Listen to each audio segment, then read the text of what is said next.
lost a lot of weight. Macam cantik gila dia ni sekarang. Orang yang tak ada komitmen ni, dia tak respect diri dia lah. I felt an emptiness that nobody could feel.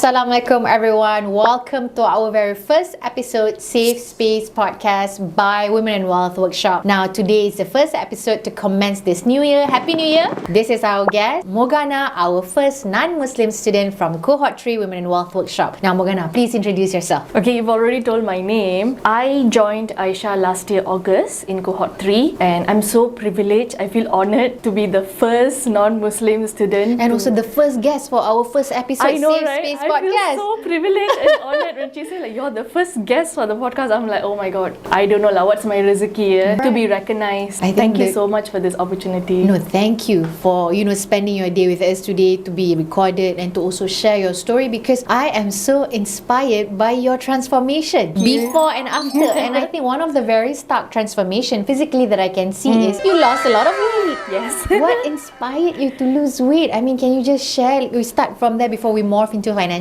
Sure. I think getting rid of the financial anxiety is one of the biggest factor. Oh. Yeah. How does that relate or correlate to your weight? I think cortisol level. When you are stressed. So cortisol is stress hormone. Okay. Yeah. When I got relieved of financial anxiety, automatically I can see like, okay, I lost 1 kg, then 2 kg. Then this year I got really serious about my health, where I started taking up dancing class again, yoga again, and then like I try to either swim or go to the gym once a week, eat better, improve my emotional and mental health. Wow. I think it's all comprehensive. It has to be like a significant life change. It can't just be like finance alone. Yeah, of course, because it has to be integrates mental, with everything else, right? emotional, stress level, happiness, peace, prayers, semua sekali. Now, for those who don't know you, Gana, maybe you can share a little bit lah. Sorry lah, I terlompat tadi pasal weight sebab I macam, wow, cantik gila dia ni sekarang. But I definitely think this course has influenced me in like all aspects. Boleh cerita sikit tak, what do you do for their knowledge, our listeners' knowledge? So, I am an educator. I teach secondary students. Okay. My forte is science, biology and chemistry. But other than that, I'm a multi-passionate. I suka belajar. Okay. I am always hungry for knowledge, and that's what the curiosity brought me into this course. Other than that, I also dance, I do yoga. I suka lah, banyak-banyak. You suka banyak benda, right? Okay. And how do you compartmentalize your timing? Because as an educator, you know, you're very tight with your teaching punya schedule kan. How do you fit in all these things? Because it seems like a lot of women out there always say this one thing, I don't have time. How do you make time? You are an educator, busy, good. For me, my best friend is my Google Calendar. Oh, okay. Everything is color-coded. Oh. Everything is scheduled. Okay. And kena discipline follow the schedule. That is a commitment, because tak kisah finance ke, health or whatever, your commitment to yourself is the respect you give yourself first. So Kalau orang yang kita tak ada commitment ni, dia tak respect diri dia lah. I think so. Yeah, you agree? I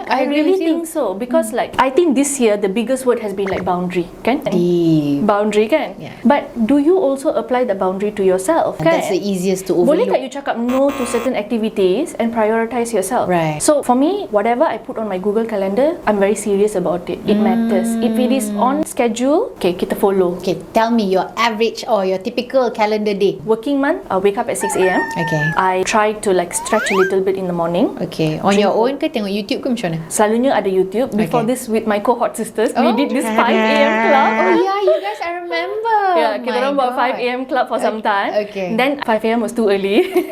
But at least you tried.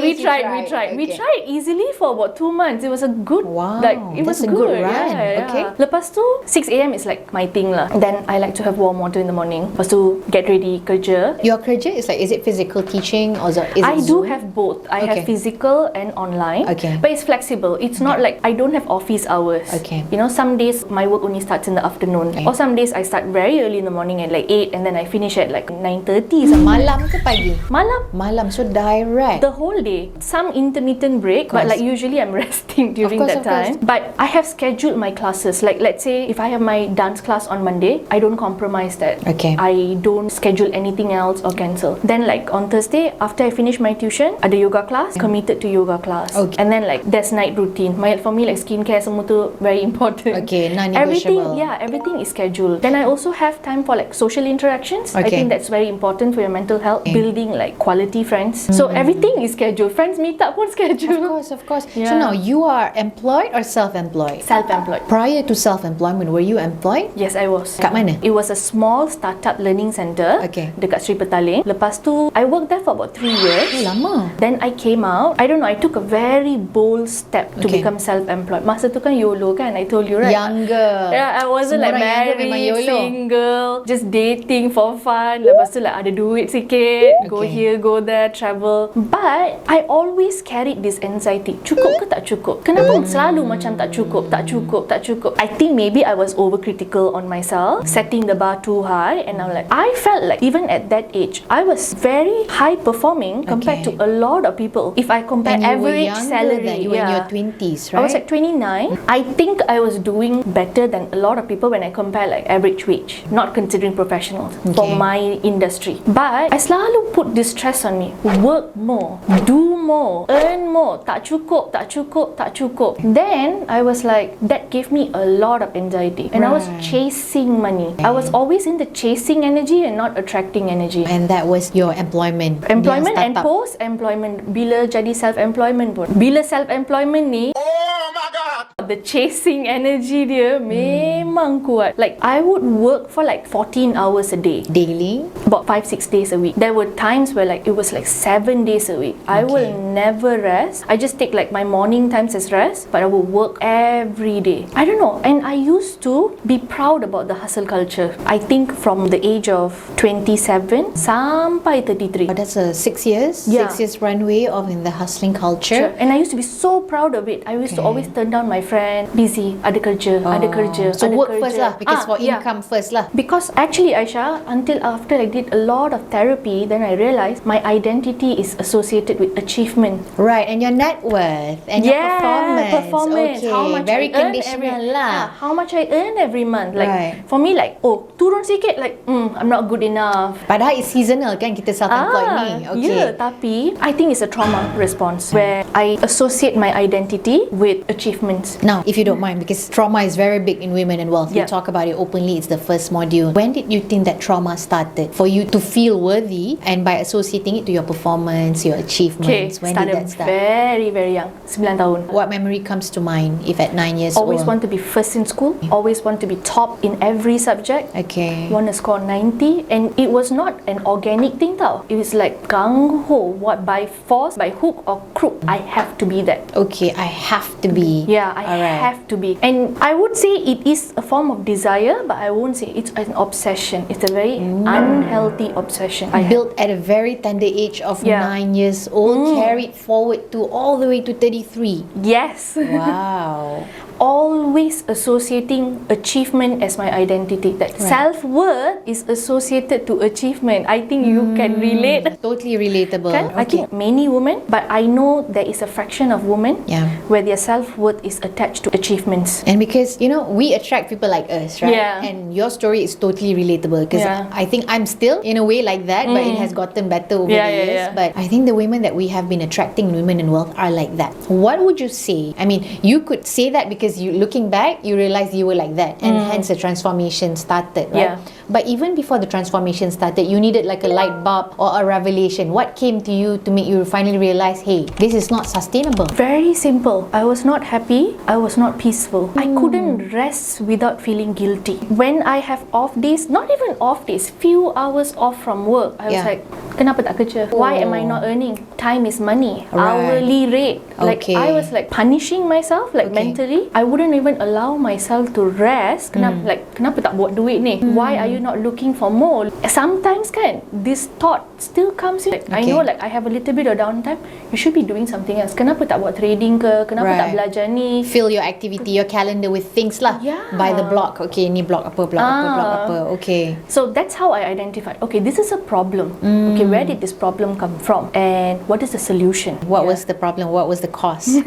Cause? Obviously, okay lah, let's blame the parents.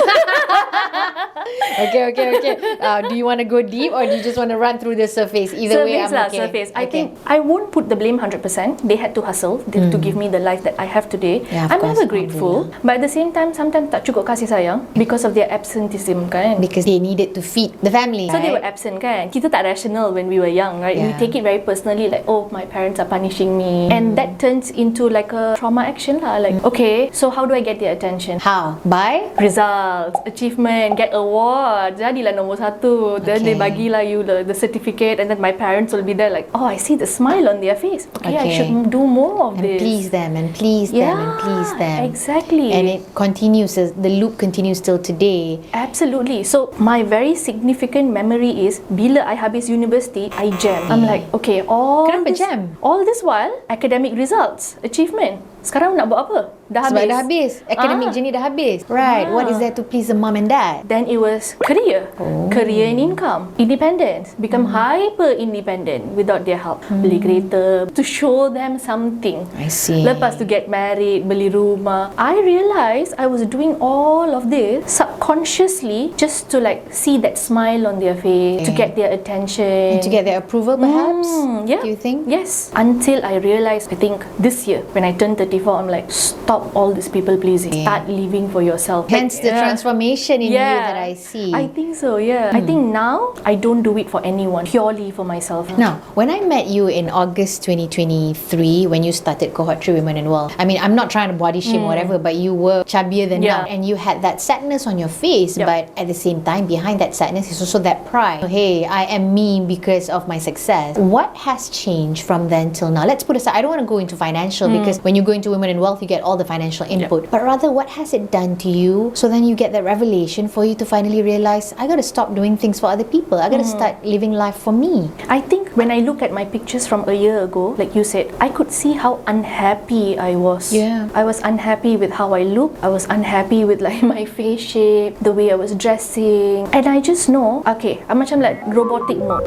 Turn on, kerja, turn off, tidur. Like that. And I was like, where's the passion in life? What does joy feel like? What is happiness? And one deep question I ask myself, if I remove all my identity, I'm not teacher, I'm not a doctor, not anything, who am I really? At the core, what's my value? That was the turning point. And I think a very big thing that, you know, gave me realization is when Amanda passed away. Okay, for context, right, Amanda was our licensed counsellor because I knew Amanda, the late Amanda, through Mogana because I was searching for my next phase of therapy. Can you talk a little bit about what were the insights or wisdom, you know, in remembrance of Amanda, right? She was such a beautiful person in and out. What was it about your therapy session with Amanda that struck a chord in you the most, that sort of influenced you to, you know what, time to just be selfish and do it for me, Mogana? I think what Amanda showed me was unconditional love. She made me feel what unconditional love feels like, and lepas dia tak ada, who's giving me that? She gave me unconditional love. And it was still attached to other people, right? Yes, it was still coming from her, right? Right. But after she's gone, I felt the void. I felt an emptiness that nobody could feel. Then I had to go inside. How do I love my inner child? How does it feel to just love yourself unconditionally without jangan Anybody tanya else's siapa-siapa, love, right. love me, love me, love me. I'm like, I love you. Directing the love all back to myself. I think that is the biggest takeaway from me. Through your session with Amanda. So Amanda, although I met her for a short period of time, it's because of her that I started horse riding, and thanks to you